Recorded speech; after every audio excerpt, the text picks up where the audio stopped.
Certificate पर उसने diploma किया, उससे वो नौकरी कर रहा, उसी ने ये माल सॉल्व किया है। ये टायर 3 का मटेरियल सॉल्व विशाल चौरसिया का भाई ही किया है, जो रेलवे में वर्तमान हाँ जेई है। ये लोग एग्रीकल्चर भी किया, बीपीएससी एग्रीकल्चर का एग्ज़ाम 1 और 2 तारीख को हुआ था इसी मार्च में, उसमें भी इसने किया अजीत चौहान के साथ विशाल चौरसिया ने। और मैं बहुत जल्द ही सरेंडर बोलने जा रहा हूँ दानापुर वाले केस में। सरेंडर बोलने के बाद यदि रिमांड पे मुझे ली गई, उस दिन मैं पुलिस को सारा सच्चाई बता दूंगा कि कौन कौन आदमी क्या है, कैसे काम कर रहे हैं। लेकिन मैं अभी भी बता रहा हूं कि बीपीएससी का पेपर ब्लेसिंग से ही लीक हुआ है और पार्थो सेनगुप्ता और विशाल चौरसिया ही लीक किया है। ये अंशु सिंह करवा रहा है। अंशु सिंह आज के डेट में 1000 करोड़ का आदमी है और सिर्फ और सिर्फ सीटेट से 1000 करोड़ रुपया वो कमाया है। आज जो भी सीटेट का एग्ज़ाम कंडक्ट करवाती हैं केंद्र सीबीएसई, उनको ये पता होनी चाहिए कि ऑफलाइन जब होता था तो 6% रिजल्ट होता था और जब ऑनलाइन हुआ तो 75% रिजल्ट हो गया। क्या लग रहा है विजेंद्र जी, बीपीएससी पेपर लीक मामले को लेकर के आपका नाम काफ़ी सुर्खियों में आ रहा है, क्या है पूरा मामला और आखिर क्यों आपका नाम इसमें इन्वॉल्व किया जा रहा है? देखिए, जो सबसे पहले तो आपके न्यूज़ चैनल को धन्यवाद देना चाहता हूँ कि आज हमको अपना बात रखने का मौका मिला। मतलब मुझे बहुत दिनों से इस चीज़ का तलाश था, लेकिन आज मौका मिला तो मैं बता रहा हूँ बीपीएससी से मेरा कोई लेना देना नहीं है, दूर दूर तक नहीं। उसमें जो एक्यूज पकड़ा है विशाल चौरसिया, वो हमको जानता ज़रूर है पिछले 4-5 साल से। मेरे साथ उड़ीसा एसएससी पेपर लीक कांड में जेल भी गया था। मैं भी उसमें नहीं था, मुझे दिग्गा घुमाने के लिए ले गया था। बट चलिए, जो भी हुआ वो तो हो ही गया। लेकिन इसमें अभी तक मैकेनिज़्म लोग नहीं समझ पा रहे हैं। मैकेनिज़्म ये है कि विशाल चौरसिया कलकत्ता के printing press Janki image private limited, इनके 2 स्टाफ जो उड़ीसा एसएससी में जेल भी जा चुके हैं, उनका नाम है वीरेंद्र पासवान। ऐसे मीडिया वालों ने वीरेंद्र सिंह लिखा है, वो इधर वैशाली ज़िला का ही रहने वाला, पता नहीं है एग्जैक्ट एड्रेस।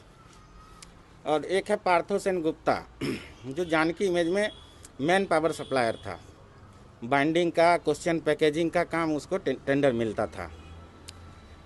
वो दोनों उड़ीसा एसएससी में जेल में जो हम लोग थे, हालांकि हमसे मिलने नहीं दिया जाता था और हम ज़रूरत भी नहीं समझते थे क्योंकि हमें ये करना भी नहीं है। उसी समय ये उड़ीसा जेल से ही केंद्रीय चयन पार्षद बिहार का जो सिपाही बहाली का पर्चा लीक हुआ।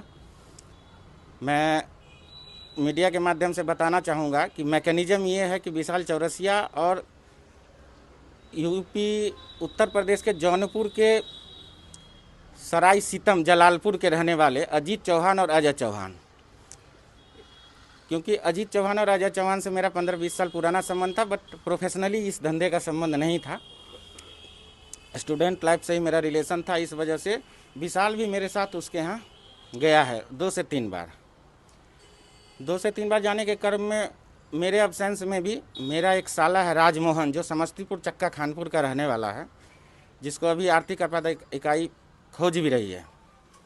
जहाँ तक मुझे मालूम चला है पेपर से या आप लोग के माध्यम से, तो उसमें क्या हुआ है कि ये लोग आपस में एक टीम बना के पार्थो सेनगुप्ता, जो Janki image private limited Kolkata, जहाँ उड़ीसा एसएससी का टेंडर था, उसके द्वारा ही जेल में मुलाकाती के दौरान सुचिन नाम का जो एक आदमी है, जो अभी एक्यूज के नाम एफआईआर में नाम भी है, सुचिन के माध्यम से पेपर अवेलेबल सीएसबीसी सिपाही बहाली का किया था।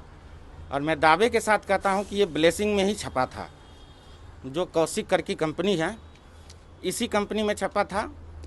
और यहीं से ये लोग काम जेल के अंदर रहते हुए किया था। ये मुझे जेल में ही पता चला था, क्योंकि जेल में हम एक दिन पूछे थे विशाल से कि तुम इतना उदास क्यों हो। बोला भैया ऐसे ऐसे सिपाही का काम किए थे, पेपर पकड़ा गया, एग्ज़ाम कैंसिल हो गया, नुकसान हो गया। इस बीपीएससी के टीयर 3 एग्ज़ाम, वो भी ब्लेसिंग कंपनी में ही, कलकत्ता के ब्लेसिंग गंगानगर बस स्टॉप के पास है एक कंपनी, उसी में टेंडर था। मुझे अभी तक ये समझ में नहीं आया है कि 64वीं, जहाँ तक मेरी जानकारी है कि 64वीं बीपीएससी से लेके अभी तक बीपीएससी उसी कंपनी को बार बार टेंडर क्यों दे रही है, वो बीपीएससी जाने और बाकी उस विभाग के लोग जाने।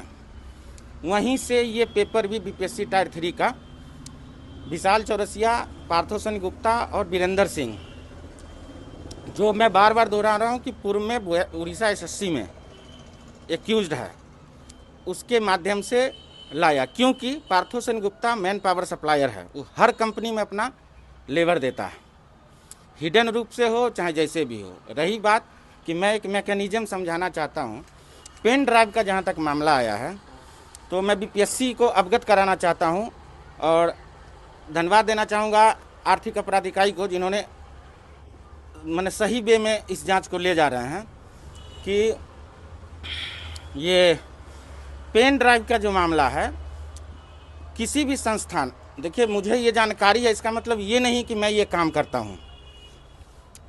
पेन ड्राइव में मटेरियल तभी आएगा जब बीपीएससी से जो पेपर सेट होता है, तो पेपर सेट होके फिर जाता है वहाँ कंपनी के पास, कंपनी उस चीज़ को रीड करती है, उसका स्पेलिंग मिस्टेक क्या है नहीं है, रीडिंग सेक्शन होता है प्रिंटिंग प्रेस में। मैं अभी दावे के साथ कहता हूँ कि बीपीएससी की जिन्होंने पेन ड्राइव में यहाँ से मटेरियल भेजा, पता नहीं कि पेन ड्राइव में यहाँ से गया या कैसे गया, पीडीएफ बन के जाता है, तो यहाँ बीपीएससी से लेकर के और ब्लेसिंग कंपनी के जो रीडिंग सेक्शन है, उस रीडिंग सेक्शन के जो स्टाफ जो रीड करते हैं माल को, क्योंकि माल जो है, जो आर्थिक अपराध इकाई बता रही है कि बार कोड से पहले का सामान है, आफ्टर प्रिंट बुकलेट पे बार कोड है, तो प्रिंट तो ये लोग के पास जैसा पुलिस बता रही है वैसा तो है नहीं। लेकिन यदि पेन ड्राइव की बात आ रही है तो बीपीएससी के जो स्टाफ हैं, जो उस मटेरियल को लेके गए हैं वहाँ, या फिर वहाँ के मार्केटिंग वाले लोग जो यहाँ आते हैं मटेरियल लेने के लिए, ये मुझे अच्छी तरीके, क्योंकि मैं भी कोशिश किया था प्रिंटिंग प्रेस यूनिवर्सिटी वगैरह का एग्ज़ाम कंडक्ट खोलने का कोशिश किया था, नहीं खुला, लेकिन इसके बारे में जानकारी जुटाए तो हमें ये मालूम है। यही मैकेनिज्म यही समझना पड़ेगा बीपीएससी के अनुसंधानकर्ताओं को कि रीडिंग सेक्शन प्रिंटिंग प्रेस यहाँ से ही मटेरियल निकला है, आफ्टर प्रिंटिंग मटेरियल नहीं निकला है। रही बात कौशिक जो ब्लेसिंग के मालिक हैं, वो पूर्व में भी उत्तर प्रदेश के लोक सेवा आयोग के मंडी इंस्पेक्टर एग्जाम में मटेरियल के साथ यूपी में आज से 3 साल पहले जेल गए हुए हैं। और अजीत चौहान का पुराना रिलेशन है, अजीत चौहान भी उस कांड में जेल गया था, जेल में रहते हुए वो लोग आपस में संबंध बनाया। मेरे को बार बार अजीत चौहान ने अप्रोच भी किया था, बट मैं बोला कि मुझसे नहीं होगा, क्योंकि मेरे पास उतने पैसे नहीं है कि वो बोल रहा था इतना पैसा दीजिए, और मुझे ये करना भी नहीं था। तो कितने पैसों की मांग की जा रही थी? वो सब बोल रहा था कि अगर इन्वेस्ट कीजिएगा तो अच्छा खासा कमाई हो जाएगा, आप इन्वेस्ट कीजिए, आप चुपचाप बैठा रहिए, हम लोग कमाएंगे, उसमें से आपको हम जो भी कमाएंगे उसमें पूरा लेखा जोखा नहीं दिया, लेकिन बोला ठीक ठाक हो जाएगा, बट मेरे पास था नहीं और हम इंटरेस्टेड भी नहीं। सर आप यही जान लीजिए कि ईओयू के द्वारा जो बताया गया है कि प्रत्येक कैंडिडेट 10 लाख रुपया डील किया गया है, तो इससे अनुमान लगा लीजिए कि करोड़ों अरबों का खेल है ये। तो कौशिक की जो कंपनी आप बता रहे हैं कि बीपीएससी के द्वारा ब्लैक लिस्टेड थी, बावजूद उनको काम कैसे दिया? मैंने ये नहीं, बीपीएससी के द्वारा ब्लैक लिस्टेड नहीं थी, सीएसबीसी में शायद उस कंपनी का अनुसंधान में आया था, उस कारण से उसके बाद ही टेंडर हुआ होगा। जब सीएसबीसी सिपाही बहाली एग्ज़ाम रद्द हुई तो आपको मालूम है कि ब्लेसिंग में छपा और वहाँ से प्रिंट निकला, तो जब जिस कंपनी पे जांच करने वाली एजेंसी को डाउट थी, वो कंपनी बीपीएससी को या सीएसबीसी को कन्वे कर दिया मैसेज, उसके बावजूद भी उसी कंपनी को टेंडर देना, तो कैसे दे रही थी? ये तो विभाग जाने ना। अधिकारी भी इसमें संलिप्त थे क्या? अधिकारी के बारे में मैं व्यक्तिगत रूप से किसी पे टिप्पणी नहीं करना चाहता हूँ, अधिकारी के बारे में मुझे जानकारी भी नहीं है कि बीपीएससी में कितने अधिकारी हैं, कौन अधिकारी हैं, इसके बारे में कोई जानकारी नहीं। लेकिन ये तय है कि कौशिक का पुराना इतिहास रहा है, अजीत चौहान का पुराना इतिहास रहा है। अंशु सिंह कौन है? अंशु सिंह, देखिए अंशु सिंह से मेरा ज़्यादती दुश्मनी पता नहीं किस लिए हो गया है। मेरा उसका दोस्ती कोरोना के समय में हुआ था, किसी के माध्यम से मुझे तकलीफ़ थी, उसने मदद भी किया मेरे को। मदद करने के वजह में ही उसको बोले उसको पता चला कि अजीत चौहान से आपका रिलेशन अच्छा है। हम बोले अच्छा तो है, बट इतना पैसा दे रहा है, कल के डेट में उसको पैसा देंगे भाग जाएगा तो मैं कहाँ से दूँ। वो डायरेक्ट अप्रोच किया, लेकिन उसका अप्रोच सही नहीं रहा। अंशु सिंह, आज मैं एक नया बात बता रहा हूँ, अंशु सिंह सीटेट का जो ऑनलाइन एग्ज़ाम हुआ था उसमें 3000 काम किया है ऑनलाइन सेंटर से। 1 लाख रुपए पर बच्चे अगर लिए होंगे तो अनुमान लगा लीजिए कितना का। आज वो फॉर्चूनर चल रहा है, मेरे पास गाड़ी नहीं है।